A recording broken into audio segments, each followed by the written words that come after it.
Thank you for listening to MTBC Telling Our Stories. These are the people here at Mount Tabor Baptist Church sharing their story, sharing their experiencing of coming to know Jesus and how he has walked with them through their life. We hope that you would be encouraged. We hope that these stories would point you to Jesus and also open our eyes to see how he's worked in our lives, and that it would encourage us to share our stories with others that we come across with. We pray that these stories would encourage you to share your story with someone that you meet today. And so listen and be encouraged. And thank you again.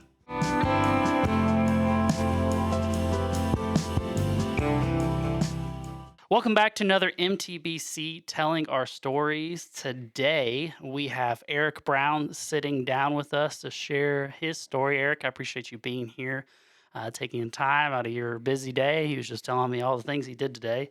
You got a lot done today, actually, and the day's only halfway through. So congratulations on that. That's awesome.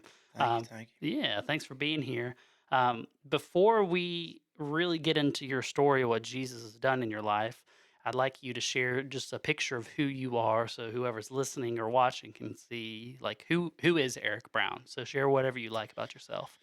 All right, I was born right down the road here, off Mount Tabor Road on Centerville, and I grew up in the church. My dad, I think, pretty much been here his whole life with his mom, Cynthia Brown, which everybody here knows, and so him and my mom, they've been bringing me and my sister here our whole childhood, and then when my sister moved to Atlanta, and that kind of so she quit going here. I don't know, that's probably about 2020, 2021, something like that. But then I stuck around, so, no plans and changing that where I'm going to church. So Hmm. I love it here and I love the people. Um, Went to Pendleton High School, played some sports and some clubs, fishing club, yearbook. That was what my sister got me into. And yeah, played basketball, a little bit of football. And yeah, I loved high school. It was fun. Had a bunch of good friends that I'm still close with today. Hmm. Um, Went through, I guess it was about 4 years of youth group until you got here. Hmm. And then that would have been my junior year of high school. And that was really fun. A lot of my friends started coming around then. And I feel like that was one of the best times I had at the church was with that group of people. Hmm. Um, but yeah, that's how I'm involved in the church as a kid. But um, now me and my wife we got married in 2024. Hmm. Well, me and you know that we got married in 2023. Hmm. Um, but then we had our wedding in 2024. So most people don't know that, but it's not a secret. It was just something we did in private. Hmm. But yeah, so we got married and we started teaching Sunday school for the young kids. I think it's like first grade through fifth, I think. Hmm. So we've enjoyed that, and we're on the special events committee. Um, yeah, I guess that's really the main We all couple things recently just started something new, where'd we start? singing in the choir. Oh yeah, singing in the choir. I was on security for a little bit.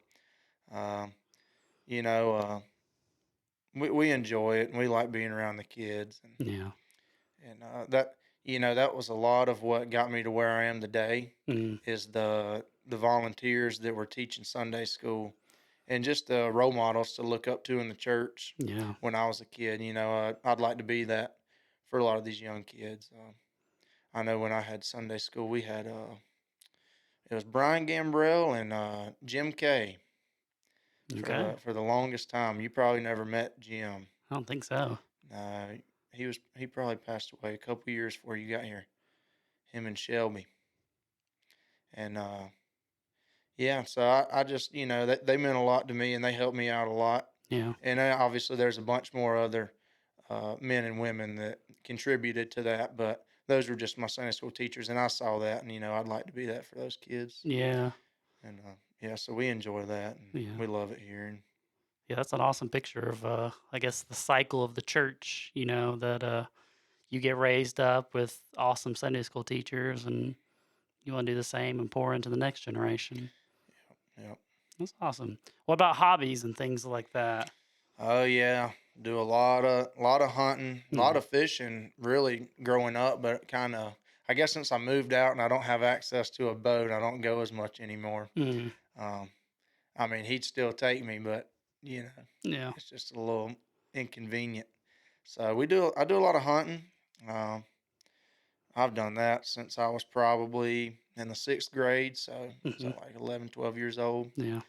Um, yeah, play about any sport you could try out. I've probably tried it. Mhm. Um, so yeah, I probably have too many hobbies. Me and my wife got into chickens within the last year and a half. Yeah. Thanks to our friends getting us into it, and yeah, somebody at work told me the other day. Yeah, my wife told me I need to get a hobby. I was getting on her nerves, and I thought, man, that's the last thing Emma would tell me. Yeah. I need less hobbies. So Mhm. yeah, that's if there's anything out there to try, I'll try it. But bowling, I got into bowling for a while. That was Mhm. fun. Yeah, I hadn't tried the disc golf yet though. No, we'll have to go. We'll have to get you hooked on that as the No, next thing. no, I don't need to. Don't need to invest in something else. Negative. I wouldn't That's have awesome. anywhere to even put a disc right now. Yeah. We are packed full. Yeah, that's awesome. Yeah, I think that's a good picture of who you are. So you talked about the influence of Sunday school teachers and where you are today. Do you mind go ahead and sharing your story of how you came to know Jesus and what that looked like? Yeah, so I mean, basically, I didn't have any other choice but to hear the word of God. I still could have chose not to listen, but my parents were going to make sure that I heard it. Hmm. And so it was preacher Danny Gray. He was the pastor through majority of my childhood, probably up until maybe this middle school. So that would have been what, like 2013, something like that. Hmm. I guess so. I graduated 2019. So yeah, so Pastor Danny Gray, um, he was preaching, and I was young, so I don't really remember a whole lot about his style of preaching other than he was very serious. Hmm.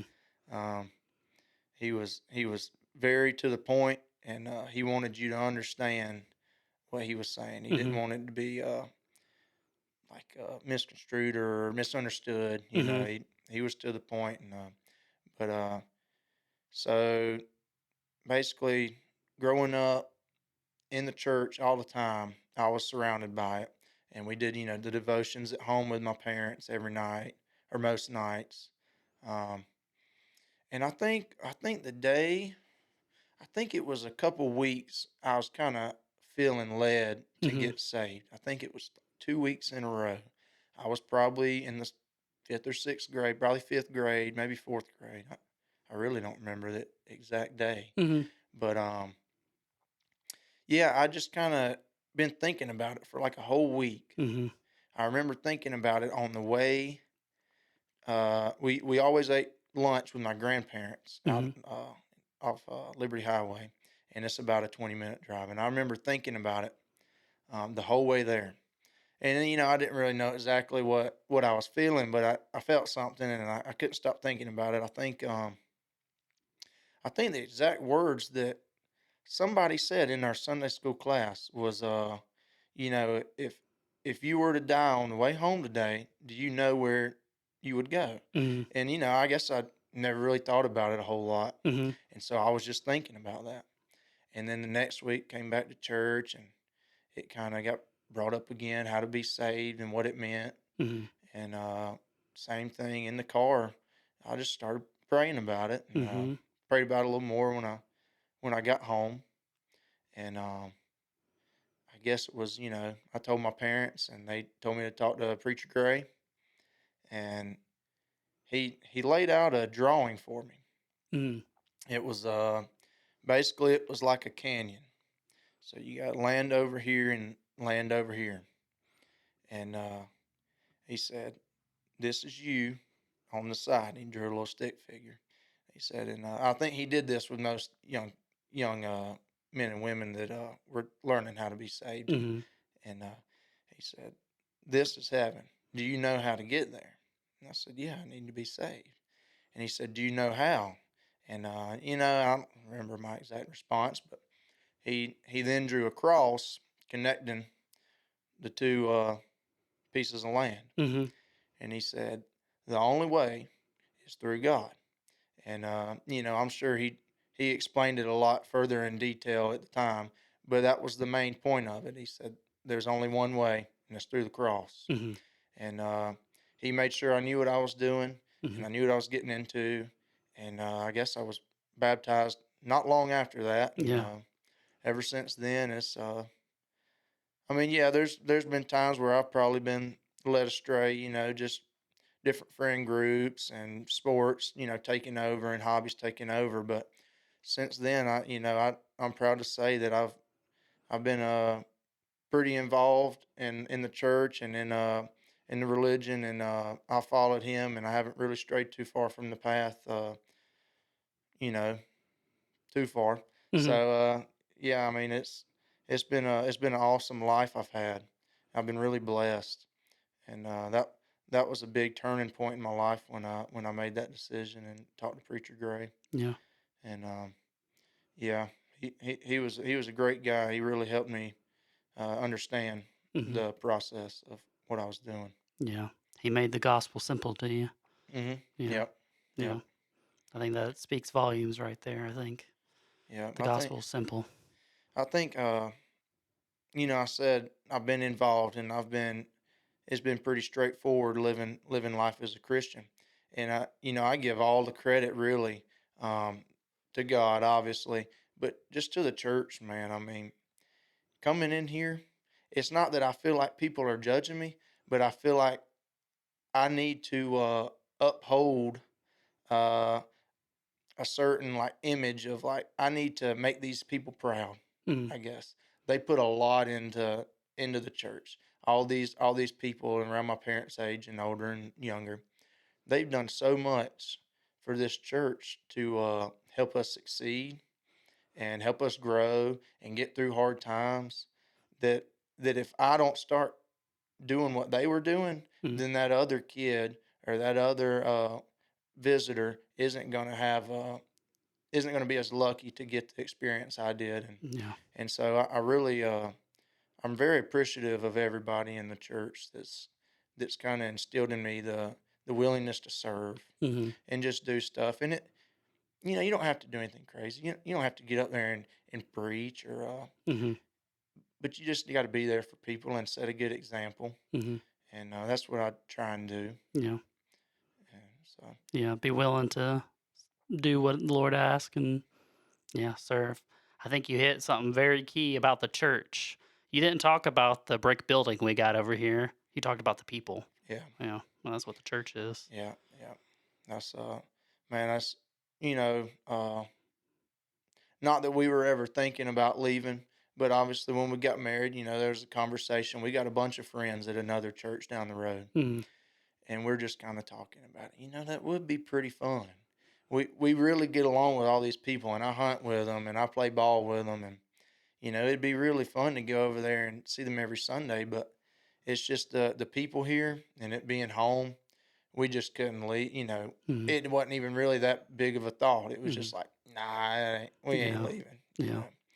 There's so many good people here that I love to be around. So Yeah. It's been really cool to watch Emma, your wife. I don't know if I think you said at the beginning, her kind of being folded into the family here too, when y'all started dating and then engaged and marriage and everything like that. How she's kind of been just brought into the fold and how people have loved her too. yeah, So, yeah, man, that's awesome. I love all the women that will brought her in as soon as she started coming here, especially when we got married. It was like they knew her mhm. whole life and Mhm. made her just feel welcome. And it's funny. I don't know if Emma will ever make it on the pod. She's a Mhm. little nervous, and I don't blame her. Um, but I knew the time was coming. You'd probably ask me, so that's why I didn't really hesitate. I just said, "Yeah, I'll do it," because Yeah. I figured one day he's gonna ask me. I'd already accepted it. But she when we got married, she liked the church. She did like it, but she didn't really fall in love with it until she started serving. You know what I Mm. mean? Yeah. Um, you start serving, you start doing stuff to make a difference, and it really makes you feel good.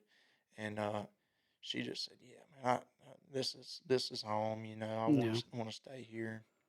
So, just going to church and not talking to anybody and going back home, I couldn't do it. Yeah. I mean, most Sundays we're one of the last people out. That's my favorite part. So Mhm.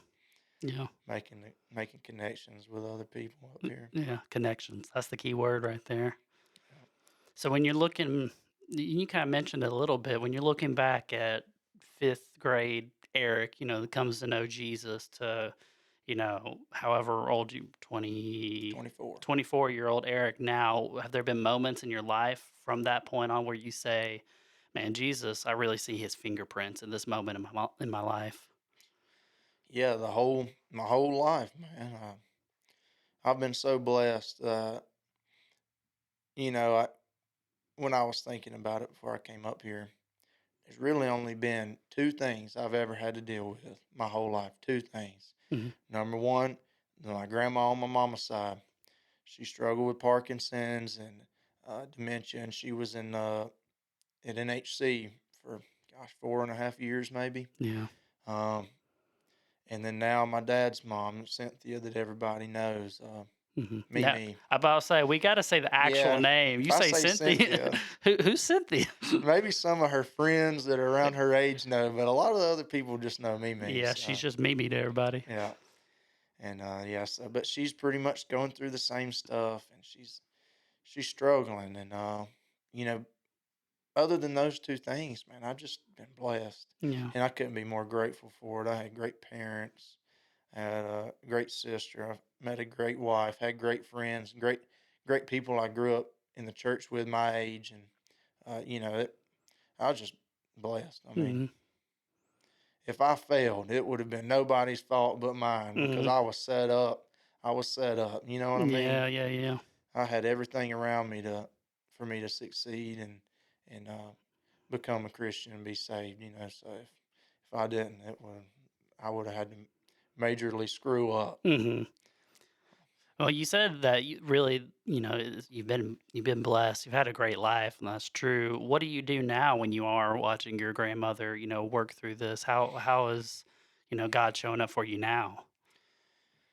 I mean, it's tough, but I think just knowing and trying to find peace and knowing that it's temporary. Mm. And when my grandma, my Mima is what we called her, when she passed away, you know, I felt the peace a Mhm. little bit.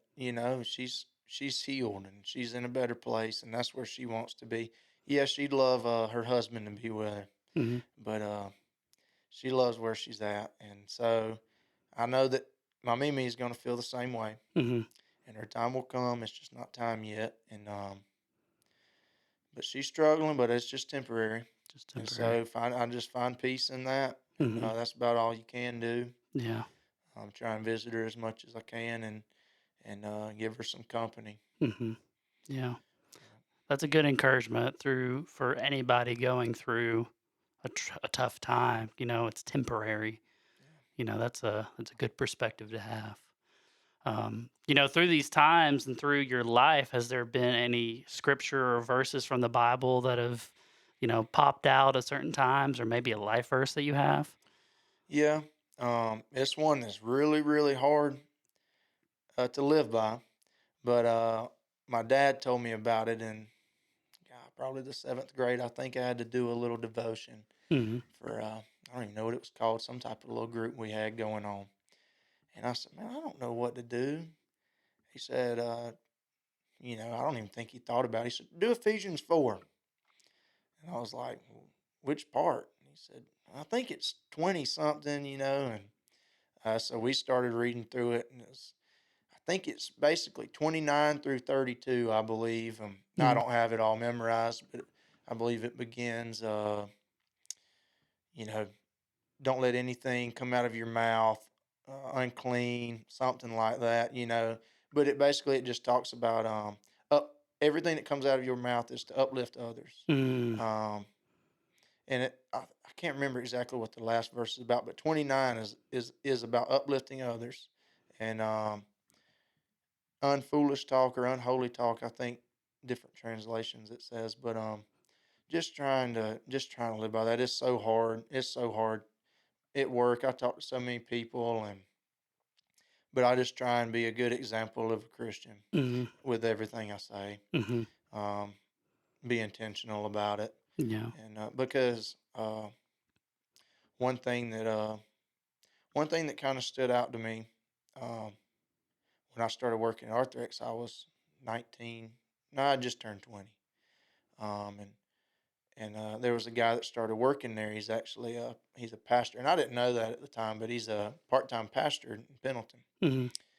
And he just walked up to me one day. He said, "Well, when did you get saved?" And I said, "What?"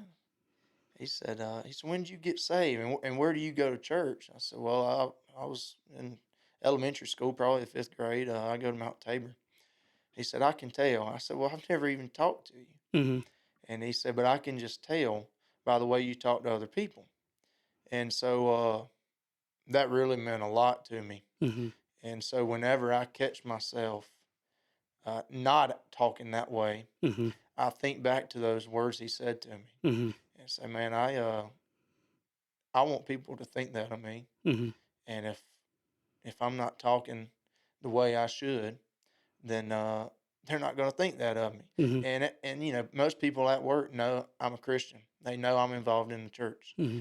And so if they're not involved in church and they see somebody acting, and I'm not up there cussing like a sailor or Mm-hmm. anything, but I might get mad at somebody and talk bad about them or whatever. But even that, I don't want people to see that and then relate that to, oh well, he claims to be a Christian, Mm-hmm. and so that meant a lot to me when he told me that, and I think back to that all the time, which goes back to the verse that I've always thought about. Mm-hmm. And I think when you do the senior thing, I Mm-hmm. believe that was the verse I sent you. Okay. I could be wrong, but Man, I believe that was the verse I sent you. you graduated high school a little while ago, so I'd have to scroll back Yeah, through the archives about on that one. about 6 or 7 years ago, I guess. Oh my goodness, that's crazy. 2019, yeah. Hmm. Yeah, so Yeah, that's a thanks to big thing. thanks to my dad for showing me that one. Perfect timing too, middle school.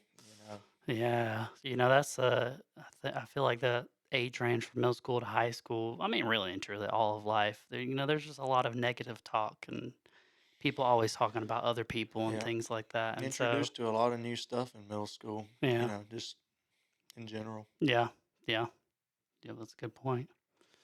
Um, so someone sitting here now, watching or listening your story, Eric, what is one thing you want them to know about your relationship with Jesus? Mm. What do I want them to know about my relationship with Jesus?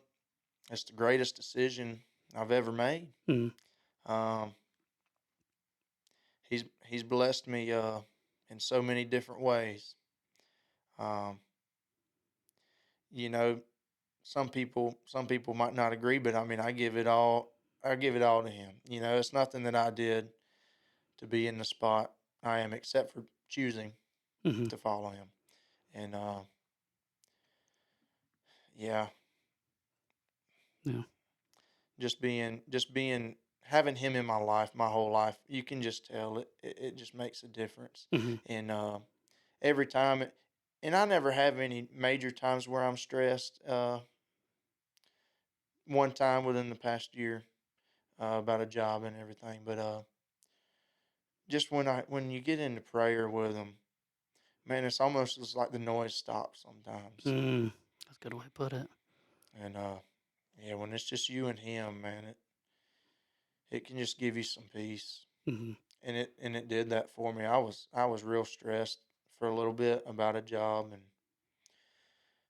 but when I would pray, it was like nothing else mattered. Yeah.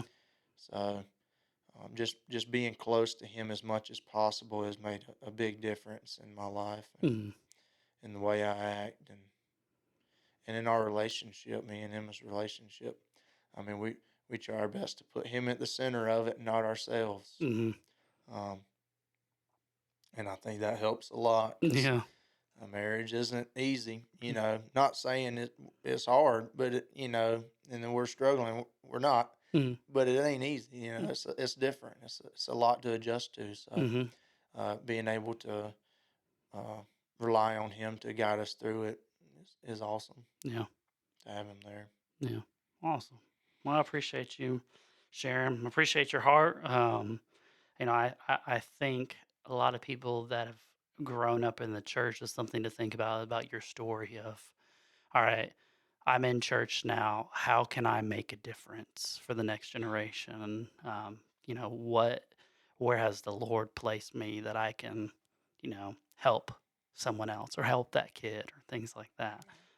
So I appreciate your heart, Eric. That's awesome, and it's been cool to watch you from a junior in high school to where you are now, and how the Lord has worked, how He, you know, he led you to your wife, and He led you to your job, and He's led you to serving, and always gives me a little bit of a, I don't know, just a happy heart whenever I walk down the children's wing and it's you and Emma and they're teaching the kids. And it's like, yeah, that was that junior in high school when I got here. So that was cool. So Yeah. And I did leave out a pretty big part. I guess I got focused in on my childhood. mhm, Um, but no, when you started here, it made a difference in a lot of different things. Not only my life, but I know a lot of others. So I just wanted you to know that yeah, I appreciate it. because we're tight, Mhm, but I probably never told you how much you mean to me. yeah, So I appreciate you a lot, yeah, yeah. and everybody that you're around us too. No, I appreciate it. Thanks, man. Love you. Love you, man. Yeah. Well, all right. Well, before we get to going here, Eric, I appreciate your time, appreciate your heart, and I'm excited to see how your story impacts someone else. Sure. Yeah, I hope it can. Awesome.